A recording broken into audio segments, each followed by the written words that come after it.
തേങ്ങ അറിയില്ല ഇവിടുത്തെ പറയുന്നതാണ്. കണ്ടോ, നിങ്ങൾ കേക്കണം ഗൈസ്, എന്നെ ഇൻസൾട്ട് ചെയ്ത ഒരു തേങ്ങയും അറിയില്ലെന്ന്. തേങ്ങയ്ക്ക് എന്താ ഇത്ര വിലയില്ലേ? നല്ല വിലയുടെ സാധനമല്ലേ തേങ്ങ, എന്നിട്ട് എന്തിനാ ഈ തേങ്ങ എന്ന് പറയുന്നത്?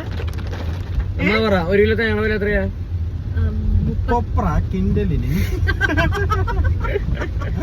അത്ര 50 നമ്മൾ ഒരു തേങ്ങയായിട്ട് വാങ്ങിക്കുമ്പോ എനിക്ക് തോന്നുന്നു 1/2 കിലോ ഒക്കെ വരുന്നത് 35 രൂപ 36 രൂപ ആ ഒരു റേഞ്ച് ഉണ്ട് തോന്നുന്നു. പിന്നെ ഞാൻ ഈ സാധനങ്ങൾ വാങ്ങിക്കുമ്പോ അത് സാധനത്തിന്റെ വില നോക്കൂല, ടോട്ടൽ ബില്ല് ഇടുന്ന സമയത്ത് ആ ബില്ല് കൊടുത്തിട്ട് വരുന്ന ഒരാളാണ്. ഞാനിങ്ങനെ വില നോക്കി എടുക്കുന്ന ഒരാളല്ല ഗൈസ്. ഇവിടെ പല ആൾക്കാരും വില നോക്കി എടുക്കുന്ന ആൾക്കാരാണെന്ന് എനിക്ക് തോന്നുന്നു.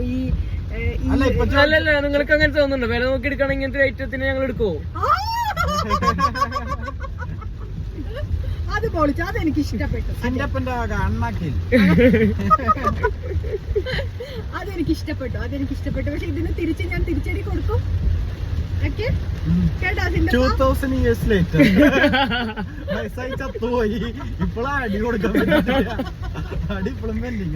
നല്ല മഴയാണ്.